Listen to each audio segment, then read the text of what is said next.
नमस्कार दोस्तों, political science की सीरीज में आपका स्वागत है। हम जिस विषय पर चर्चा कर रहे थे वो था संविधान की प्रस्तावना, और संविधान की प्रस्तावना के कॉन्सेप्ट पर हमने पिछले वीडियोज में चर्चा की थी।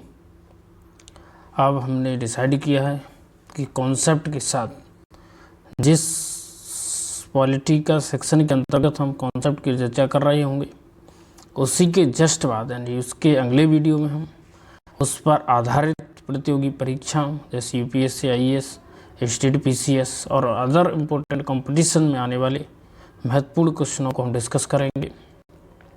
और एमसीक्यू फॉर्मेट में आपके क्वेश्चन मौजूद रहेंगे।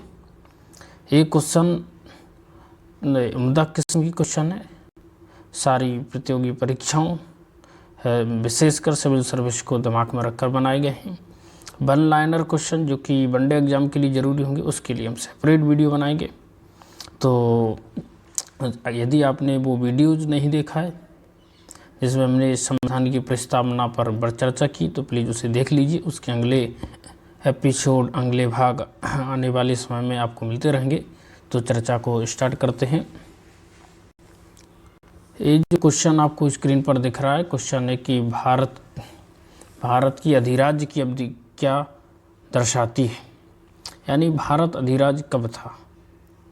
तो आपको ये समझना है कि जो राज्य होता है वो शक्ति के प्रयोग के आधार पर आपको 3 प्रकार का देखने को मिलेगा। तो जो भारत था 1947 से पहले वो भारत था उपनिवेश। उपनिवेश का मतलब है कि वो एक ऐसी सरकार थी भारत में जो भारतीयों के द्वारा निर्वाचित नहीं थी, भारतीयों के द्वारा चुनी नहीं हुई थी। जो शासन चलाती थी, जो कानून बनाती थी, वो ब्रिटिश सरकार थी। पहली कंपनी थी, बाद में ब्रिटिश सरकार आई। यानी कि भारतीयों का शासन, भारतीयों के ऊपर लागू होने वाले कानून भारतीयों के द्वारा ना बनाए जाकर के वह ब्रिटिश सरकार के द्वारा बनाए जाते थे। इसे हम उपनिवेश कह रहे थे। उपनिवेश केवल राजनीतिक व्यवस्था नहीं है बल्कि ये आर्थिक, राजनीतिक, सांस्कृतिक और सामाजिक व्यवस्था है। एक तरीके से यह गुलामी है। तो 1947 तक हम ब्रिटेन की उपनिवेश थे। इसके बाद 1947 से 26 जनवरी 1950 यानी 26 जनवरी 1950 तक हम डोमिनियन अधिराज्य रहे। डोमिनियन अधिराज्य कहने का अर्थ है कि शासन सत्ता और शासन व्यवस्था तो हम स्वयं चलाएंगे, लेकिन जो सरकार का प्रमुख है, जो राष्ट्र का प्रमुख है, राष्ट्र अध्यक्ष जो है, वो राष्ट्र प्रमुख जो है चुना हुआ व्यक्ति नहीं होगा या भारत का नहीं होगा। आपको पता है कि जो गवर्नर जनरल का पद था लॉर्ड लुई माउंटबेटन, जो कि अंतिम एवं स्वतंत्र भारत के प्रथम गवर्नर जनरल थे, वो ही एक तरीके से राष्ट्र प्रमुख के रूप में मौजूद थे 26 जनवरी 1950 के पहले तक। तो हम कह सकते हैं कि भारत एक तरीके से उस समय तक डोमिनियन अधिराज्य था। लेकिन 26 जनवरी 1950 को जब हमारा राष्ट्रपति चुन लिया गया, डॉक्टर राजेंद्र प्रसाद भारत के प्रथम निर्वाचित, प्रत्यक्ष रूप से हो सकते हैं या प्रत्यक्ष रूप से, ये तो व्यवस्था पर निर्भर करता है। भारत में अप्रत्यक्ष राष्ट्रपति का निर्वाचन होता है, तो डॉक्टर राजेंद्र प्रसाद को चुन लिया गया और इस प्रकार 26 जनवरी 1950 को भारत गणतंत्र बन गया। इसी यही कारण है कि 26 जनवरी 1950 को हम गणतंत्र दिवस के रूप में मनाते हैं और इसी दिन हमारा संविधान पूरी तरह से पूरे देश में लागू हो गया। तो अब इस क्वेश्चन को सॉल्व करते हैं। ये ऑप्शन रहे आपके कंप्यूटर स्क्रीन पर। भारत की अधिराज्य की अवधि क्या दर्शाती है, तो आप बताइए क्या दर्शाती है। विभाजन से पहले का दिन नहीं, मैंने आपको बताया कि विभाजन से पहले हम उपनिवेश थे। स्वतंत्रता के पहले का दिन, स्वतंत्रता के पहले तक भी हम उपनिवेश थे। गणतंत्र दिवस के बाद का दिन, गणतंत्र दिवस के बाद का दिन क्या था, तो गणतंत्र दिवस के बाद का दिन हम कैसे कह सकते हैं, क्योंकि जब हम गणतंत्र हो गए तो अधिराज्य नहीं रहेंगे। स्वतंत्रता दिवस से गणतंत्र दिवस था। एग्जैक्टली आंसर यही होगा। इसकी थोड़ी सी व्याख्या भी देख लेते हैं।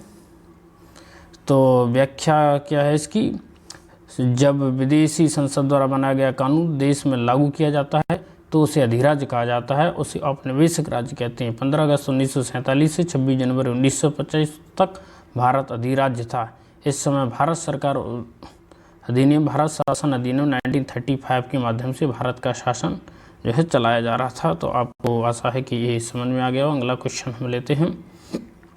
अगला क्वेश्चन ये रहा, स्वतंत्रता के समय भारत में कितने रजवाड़े थे। आपको बताना है कितनी देसी रियासतें थी भारत में जब भारत स्वतंत्र हो रहा था, और स्वतंत्र यानी कि 15 अगस्त 1947 तक भारत में कितने रजवाड़े थे, ये क्वेश्चन है। आपको बताना है कितने थे। तो ऑप्शन हम आपको दे रहे हैं, ऑप्शन में आप देख कर आसानी से बता सकते हैं कि कितने रजवाड़े थे। पहला ऑप्शन है 347, सेकंड ऑप्शन है 490 एंड थर्ड वन इज 565 एं65 फाइनल इज 418। तो आंसर इसका होना चाहिए, बताइए, आप बताइए, हम तो बताएंगे ही। आंसर है 565। 565 देसी रियासत हुआ करती थी उस समय। तो आपको ये बात जानने की ज़रूरत है कि उस समय जब भारत स्वतंत्र हुआ तो 565 या इससे अधिक देसी रियासतें देश में मौजूद थी। तो उनके एकीकरण की एक बड़ी समस्या थी। तो जब देश आज़ाद हुआ तो उस समय के स्तर पर गृह मंत्री सरदार वल्लभ भाई पटेल थे और उनके निजी सचिव हुआ करते थे वीपी मेनन, जो कि देसी रियासतों विभाग के सचिव हुआ करते थे। और सरदार वल्लभ भाई पटेल देसी गृह मंत्री होने के साथ साथ देसी रियासतों को भारत में विलय के प्रमुख भी हुआ करते थे, यानी कि देसी रियासत मंत्रालय के भी प्रमुख थे। इसलिए भारत में देसी रियासतों के विलय के संबंध में जो उत्तरदायित्व था वो सरदार पटेल का था। मेरी आशा है कि ये क्वेश्चन आपको समझ आ गया होगा। इसकी व्याख्या हम आपको बता ही देते हैं। स्वतंत्र भारत में रजवाड़ों की संख्या 565 थी, जिसे सरदार वल्लभ भाई पटेल के प्रयास से भारतीय संघ में शामिल कर लिया गया। यही कारण है कि सरदार वल्लभ भाई पटेल को लौह पुरुष की संज्ञा दी जाती है, लौह पुरुष के नाम से जाना जाता है। अब ये रहा आपका अगला क्वेश्चन। आप इस क्वेश्चन को अटेम्प्ट करने की कोशिश कीजिए। भारत का सर्वोच्च कानून किसे माना जाता है। तो भारत का कौन सा सर्वोच्च कानून है, आप ये बताइए। जब हम संविधान पर डिस्कस कर रहे थे तो हमने बताया था कि देश का सर्वोच्च कानून जो है वो कौन सा है। आप बताइए कि देश का सर्वोच्च कानून क्या है। क्या देश का सर्वोच्च कानून संविधान है, या देश का सर्वोच्च कानून संसद के द्वारा बनाया गया कोई कानून है। क्या सर्वोच्च कानून, या सर्वोच्च कानून कोई सुप्रीम कोर्ट का निर्णय है। चलिए ऑप्शन हम आपको दे देते कि देश का सर्वोच्च कानून क्या है। ऑप्शन है भारतीय संविधान, पहला ऑप्शन। दूसरा ऑप्शन जनतंत्र। तीसरा ऑप्शन है अम्बेडकर की शिक्षा। चौथा ऑप्शन है धर्मनिरपेक्षता। तो आप अपना ऑप्शन चुन लीजिए, तभी इस सीरीज का कोई मतलब है। आप पहले खुद ट्राई करें और बाद में हम इसका आंसर बता देंगे। भारत का सर्वोच्च कानून भारत का संविधान है। जब हम इस बात पर डिस्कस कर रहे थे तो हमने बोला था कि देश का सर्वोच्च कानून क्या होता है। देश का सर्वोच्च कानून देश का संविधान होता है। लोगों के द्वारा बनाया गया संविधान, यानी संविधान सभा के द्वारा बनाया गया संविधान ही देश का सर्वोच्च कानून होता है। देश का ये प्राइमरी लॉ होता है। इस बाकी जो भी लॉ ऑफ लैंड होते हैं, देश में बनाए गए कानून होते हैं, वो संविधान के अधीन होते हैं। यानी उनकी महत्वता, उनका वर्णन, उनका लागू होना तभी तक बना रहता है जब तक कि वो संविधान के अनुसार हैं, संविधान का पालन करते हैं, संविधान के सम्मत हैं। यही कारण है कि संविधान में वर्णित प्रावधानों को अनुच्छेदों के माध्यम से व्यक्त किया गया, और जो भी लॉ हैं उन्हें सेकेंडरी लॉ कहा जाता है। इसलिए उनमें वर्णित जो प्रावधान है उन्हें सेक्शन, धाराओं के माध्यम से व्यक्त किया गया। यही कारण संविधान को प्राइमरी लॉ कहा जाता है, क्योंकि उनमें प्रावधान अनुच्छेद आर्टिकल्स के माध्यम से, और बाकी जो लॉ है IPC, CrPC, Indian evidence act और अदर लॉज, उन्हें सेक्शन के माध्यम से व्यक्त किया गया है। तो मेरी आशा है कि ये बात आपको समझ में आ गई होगी। थोड़ी व्याख्या भी हम आपके लिए बता देते हैं। व्याख्या वैसे इस क्वेश्चन के संदर्भ में कुछ खास है नहीं। भारत का संविधान के आधार पर शासन चलाया जाता है, यानी भारत का जो शासन है वो संविधान के अनुसार चलता है। और देश में जो लोकतंत्र है और धर्मनिरपेक्षता संविधान की विशेषता पर आगे चर्चा करेंगे। अगला क्वेश्चन ये रहा आपकी कंप्यूटर स्क्रीन पर। इनमें से एक सामाजिक सिद्धांत क्या है जो यह समझाने का प्रयास करता है क्यों समाज विभिन्न सामाजिक संस्थाओं के बीच संबंधों पर ध्यान केंद्रित कर कार्य करता है कि समाज का निर्माण हो। तो इसमें जो महत्वपूर्ण अंडरलाइन करने वाली चीज़ है वो है सामाजिक सिद्धांत। तो सामाजिक सिद्धांत कौन सा, पहली चीज़। दूसरा, सामाजिक सिद्धांतों के माध्यम से कौन से संबंध निर्मित होते हैं, आपको इस चीज़ को बताना है। तो ऑप्शन के माध्यम से आगे बढ़ते हैं, और ये रहे आपके ऑप्शन। ये मुझे लगता है कि आपको लग रहा होगा रियल क्वेश्चन है, क्योंकि पॉलिटिकल साइंस का ही प्योर क्वेश्चन है। पॉलिटी का ये क्वेश्चन टच कम ही है इसमें। तो पहला है संरचनात्मक व्यवहारिकता, स्ट्रक्चरल फंक्शनलिज्म। तो जब पॉलिटिकल साइंस ऑप्शनल के अंतर्गत पढ़ते हैं या गहराई में एक नेट जेआरएफ के लिए पढ़ने वाले विद्यार्थी इस क्वेश्चन को अटेम्प्ट कर लेते हैं। बाकी जो विद्यार्थी वो चिंता न करें, इस क्वेश्चन को स्किप कर सकते हैं। दूसरा ऑप्शन है प्रतीकात्मक अन्योन्यक्रिया, सिंबॉलिक इंटरेक्शन, संघर्ष, कॉन्फ्लिक्ट। तो कॉन्फ्लिक्ट जो है वो मार्क्सवाद का लक्षण है, तो कॉन्फ्लिक्ट तो आंसर हो नहीं सकता। निश्चयात्मक पॉजिटिज्म, निश्चयात्मक, तो निश्चयात्मक एक अलग अवधारणा है जिसमें हर चीज़ को फिक्स मान लिया जाता है। इसका जो करेक्ट आंसर होगा वो संरचनात्मक व्यवहारवाद होगा। और इसकी क्यों होगा इसकी व्याख्या हम आपको बता देते हैं।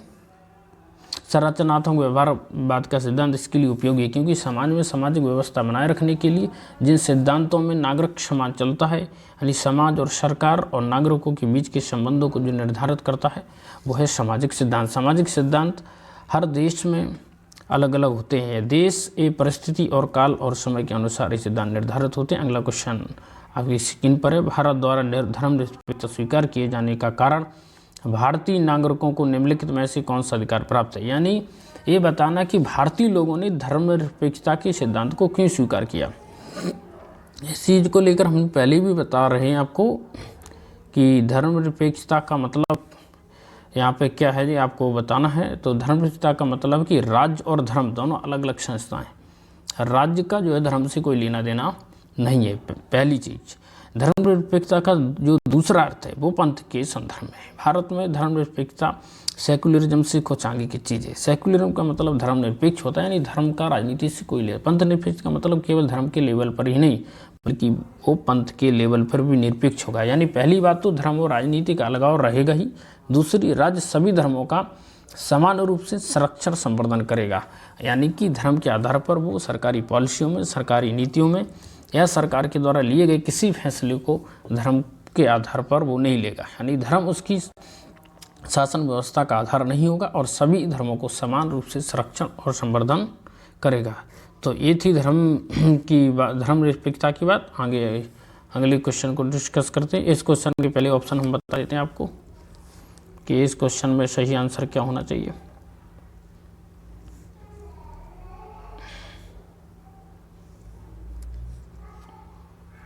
इस क्वेश्चन के ऑप्शन, तो दोस्तों धर्मनिरपेक्षता का अर्थ की हम यहाँ पर चर्चा कर रहे थे। धर्मनिरपेक्षता के मतलब को हमने समझा। अब ऑप्शन से आप इस क्वेश्चन को सॉल्व कीजिए कि भारत द्वारा धर्मनिरपेक्षता स्वीकार किए जाने के कारण भारतीय नागरिकों को निम्नलिखित में से कौन सा अधिकार प्राप्त होगा। पहला है अपनी इच्छा अनुसार धर्म के अनुसरण करने का अधिकार या स्वतंत्रता, यानी आप जिस धर्म को उचित माने उस धर्म को आप फॉलो कर सकते हैं, उसका पालन कर सकते हैं, अनुसरण कर सकते हैं। दूसरा जो ऑप्शन आपको यहाँ पर मिला है वो है स्वयं को अभिव्यक्त करने का अधिकार। तो स्वयं को अभिव्यक्त करने का अधिकार जो है वो मूल रूप से उसका धर्मनिरपेक्षता से कोई लेना नहीं है, वो तो आर्टिकल 19 से संबंधित है। तो आर्टिकल 19 क्लॉज फर्स्ट जो है वो आपको स्वयं को right to speech and expression, स्वयं को अभिव्यक्त करने का अधिकार देता है। आगे के ऑप्शन देख लेते हैं। इच्छानुसार कई भाषा को बोलने का अधिकार। तो भाषाओं को बोलना, लिपि को बोलना ये मूल अधिकार है, इसमें इसका धर्म को लेना देना नहीं। संसदीय चर्चा में भाग लेना ये संसदीय विशेष अधिकार के अंतर्गत आता, संसदीय चर्चाओं और प्रणालियों के अंतर्गत आता। इस क्वेश्चन का यहाँ पर कोई मतलब है नहीं। तो सही ऑप्शन होगा अपनी इच्छानुसार धर्म के अनुसरण करने का अधिकार, ये रहा आपका करेक्ट ऑप्शन। तो धर्मनिरपेक्षता का मतलब हम आपको बता ही चुके। नेक्स्ट क्वेश्चन पर चलते हैं।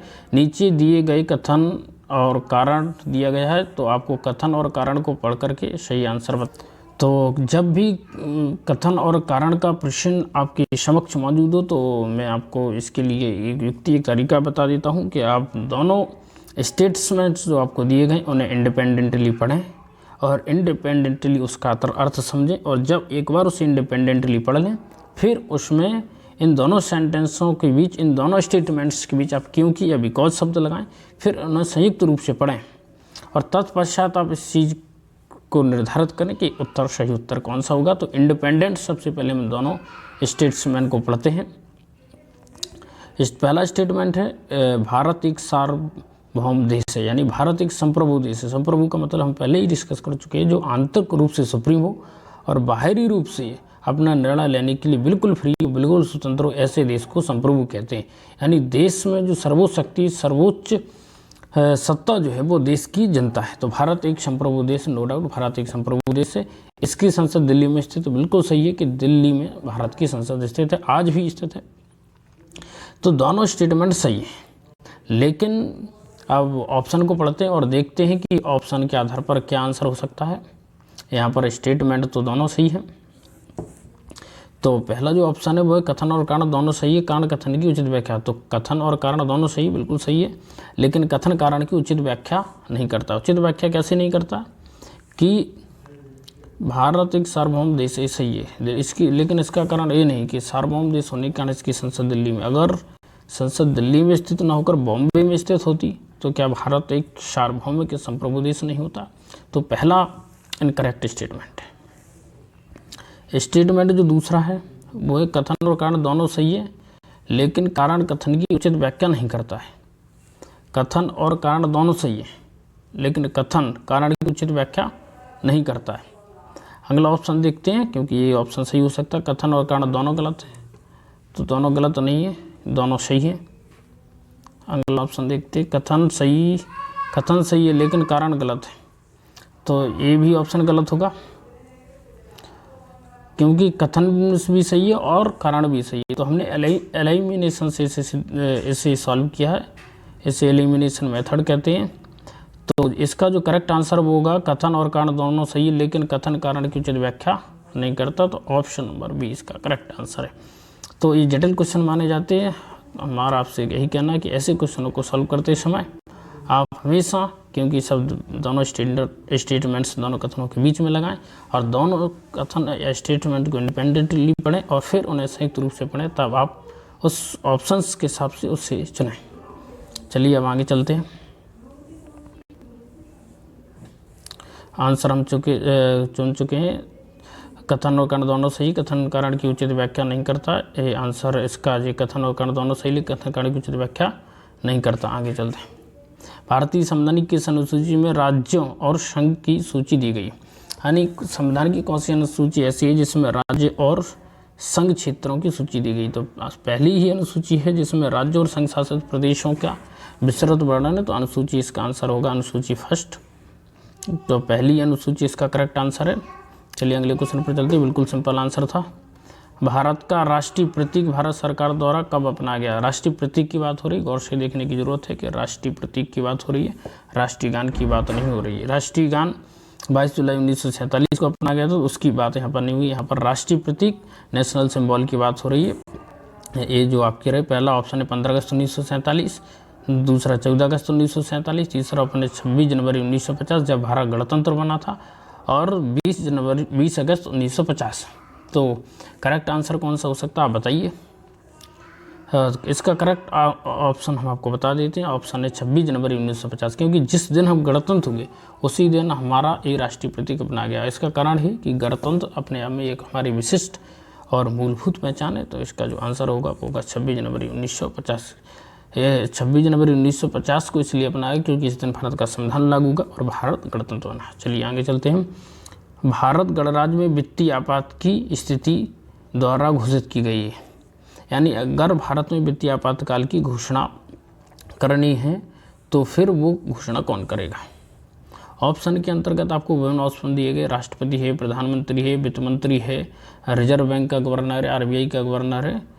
तो आप अपना ऑप्शन चुन लीजिए, सही आंसर हम आपको बता देंगे। तो भारत में जितने भी प्रकार के आपातकाल हैं, चाहे वो राष्ट्रपति शासन हो, राष्ट्रीय आपातकाल हो, वित्तीय आपातकाल हो, राष्ट्रपति शासन 356 के अंतर्गत लगते रहते हैं। फिर नेशनल इमरजेंसी है, राष्ट्रीय आपातकाल है, और फिर जो कि महत्वपूर्ण आपातकाल है वो वित्तीय आपातकाल है, जिसका वर्णन आर्टिकल 360 में है।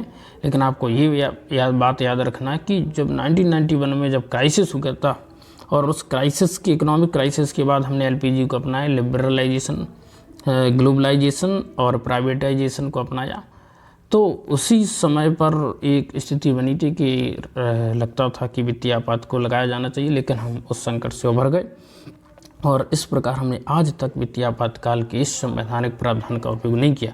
जब भी किसी आपातकाल की बात होगी तो आपातकाल के संदर्भ में देश का प्रमुख यानी भारत के संदर्भ में राष्ट्रपति उसको लगाने के लिए संवैधानिक रूप से अधिकृत है, तो आंसर राष्ट्रपति होगा।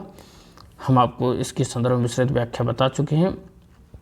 यही व्याख्या से आप पढ़ सकते हैं कि राष्ट्रपति जो है आर्टिकल 360 के अंतर्गत मंत्रिपरिषद की लिखित सलाह पर इसे लागू कर सकता है, और अभी ऐसी स्थिति नहीं बनी है कि कभी भी इसे लागू किया गया हो। अगले क्वेश्चन पर चलते हैं। भारतीय संविधान की प्रस्तावना में जो शब्द है गणराज्य, उसका कौन सा मतलब नहीं है, कौन सा अर्थ नहीं, ये आपको बताना है। तो सबसे पहले हमने ये जो शब्द है गणराज्य, उसका अर्थ क्या आपको ये बताना है। गणराज्य का मतलब क्या होता है। तो जो शब्द है गणराज्य, गणराज्य का मतलब अभी हम बता चुके हैं कि गणराज्य यानी रिपब्लिक का मतलब जो होता है कि जो देश का सर्वोच्च पद है वो आम जनता के लिए खुला हुआ है। देश का कोई भी व्यक्ति उस पद पर पहुंच सकता है, बशर्ते कि वो कुछ योग्यताएं पूरी करे, जैसे 35 वर्ष की उसकी उम्र होना चाहिए, लोकसभा का सदस्य बनने की योग्यता होना चाहिए, 50 प्रस्ताव का समर्थक होना चाहिए, और वो चुनाव प्रॉपर जो संवैधानिक तरीका उससे जीत कर रहा है। तो कोई भी नागरिक देश का उस पद पर पहुंच सकता है, यानी देश का सर्वोच्च पद भारत के संदर्भ में राष्ट्रपति, वो आम जनता के लिए खुला हुआ है। ये इसका मतलब होता है, गणराज्य का अर्थ होता है। और गणराज्य का मतलब ये भी है कि जो देश का शासन है, देश की जो व्यवस्था है, वो देश के लोगों द्वारा निहित है, या फिर आप कह सकते हैं कि देश की संपूर्ण शक्ति या देश की सर्वोच्च शक्ति लोगों में निहित है। और गणराज्य का एक और शानदार अर्थ है, इसका मतलब है कि देश का जो सर्वोच्च पद है उस पर कोई राजा महाराजा, किसी विशेष वर्ग, किसी विशेष समाज या कोई विशेष व्यक्ति नहीं बैठेगा, बल्कि उसमें देश के आम लोग, देश के आम नागरिकों में से ही अपना कोई एक भाई बंधु बैठेगा। यानी देश की सर्वोच्च शक्ति, देश का सर्वोच्च पद आम लोगों के लिए खुला है। यही होता है गणराज्य का मतलब। अब आप इसे ऑप्शन से सॉल्व कीजिए। ये ऑप्शन रहे आपके सामने, इन ऑप्शन के माध्यम से आपसे सॉल्व करने की कोशिश कीजिए। हमारी प्रस्तावना, तो क्वेश्चन आंसर डिस्कशन प्रोग्राम का ये यहीं पर समाप्त करते हैं। हमने कुछ क्वेश्चन कॉन्स्टिट्यूशन के प्रिम्बल से रिलेटेड डिस्कस किए हैं। मेरी आपसे गुजारिश है कि यदि आपको ये प्रोग्राम अच्छा लगता है तो आप मेरे इस YouTube चैनल को लाइक, सब्सक्राइब और शेयर करना ना भूलें, और अपने टॉपिक को रिवाइज करें, फिर उस क्वेश्चन आंसर सेशन को अटेंड करें। नमस्कार, जय हिंद।